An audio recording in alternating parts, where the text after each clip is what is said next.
In a quiet neighborhood just outside Madison, Wisconsin, lived the Hernandez family. Their home was warm and ordinary, a place where encouragement was common, but true confidence was not. 17-year-old Sofia Hernandez was known at her school as the quiet one. She was a good student, always working hard and following the rules, but she made a point of staying invisible. Whenever a teacher would praise her work, she'd offer a polite smile, but never really believe a word of it. Inside her head, a constant whisper told her, "You're not enough. Don't you dare stand out." Sofia's mother, Alina, saw how her daughter would actively avoid mirrors, cameras, and any opportunity that might put her in the spotlight. Her father, Carlos, noticed how Sofia would apologize for things even when she hadn't done anything wrong. It was a habit born from feeling like she was always in the way. One evening, Sofia came home with her shoulders slumped, her entire posture radiating defeat. "I didn't sign up for the school's leadership program," she said softly, her voice barely above a whisper. "But you were nominated," Alina replied, her tone gentle but questioning. "Why not, honey?" Sofia just stared at the floor, unable to meet her mother's gaze. "I don't see what they see in me." Carlos, who had been listening from the other room, didn't interrupt or try to fix it. He just listened, giving his daughter the space she needed. That weekend, Carlos asked Sofia to help him clean out the garage. As they sorted through dusty old boxes filled with memories, he pulled out a framed photograph. It was a picture of himself at 18, a skinny, awkward teenager with an unsure look in his eyes. "You know, I hated how I looked back then," he admitted, a small smile on his face.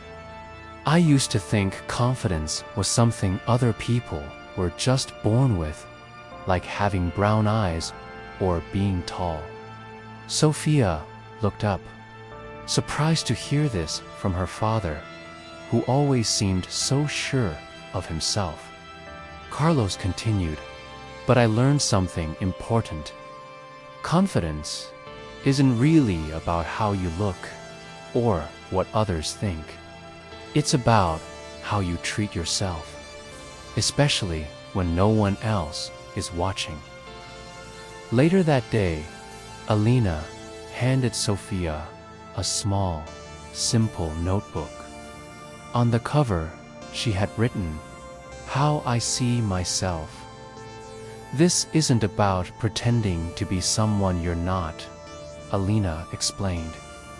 "It's about retraining your brain. It's about learning to see yourself differently." The instructions were simple.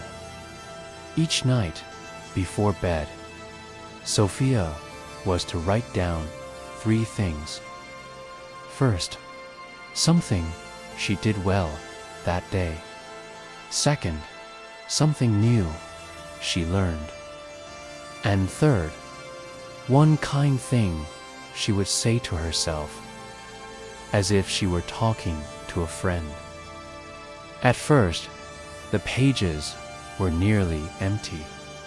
Trying to compliment herself felt strange and uncomfortable, almost like lying. But slowly, day by day, the notebook started to fill up. She wrote about helping a classmate with a math problem, about learning a new chord on her guitar, about telling herself it was okay to make a mistake. Weeks turned into a month. A subtle shift began to happen. Sophia started standing a little straighter. She began to make eye contact with people when they spoke to her.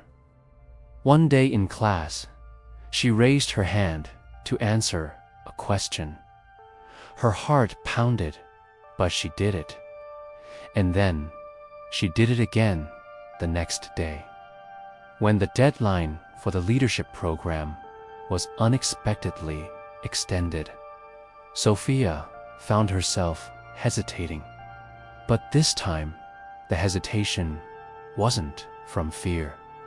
It was from consideration. After a deep breath, she filled out the application and submitted it. The day of the presentation arrived, and Sophia's heart was hammering against her ribs as she walked to the front of the room. But then she remembered her father's words. It's about how you treat yourself. She remembered her notebook, filled with small acts of self-kindness. She told herself, talk to yourself like you're someone you care about. And so she did. She spoke calmly, clearly, and honestly. She shared her ideas with a quiet strength she didn't know she had. When she finished, her teacher smiled warmly at her. You belong here, Sophia. That night, Sophia stood in front of her bedroom mirror. But for the first time, she wasn't there to judge her reflection or find flaws. She was there to simply recognize the person looking back at her. She didn't see perfection. She saw growth. She saw effort. She saw someone who was learning to believe in herself. Because a positive self-image isn't built on the approval you get from others. It's built in those quiet moments when you decide to stop being your own worst enemy. And finally, start becoming your own strongest ally.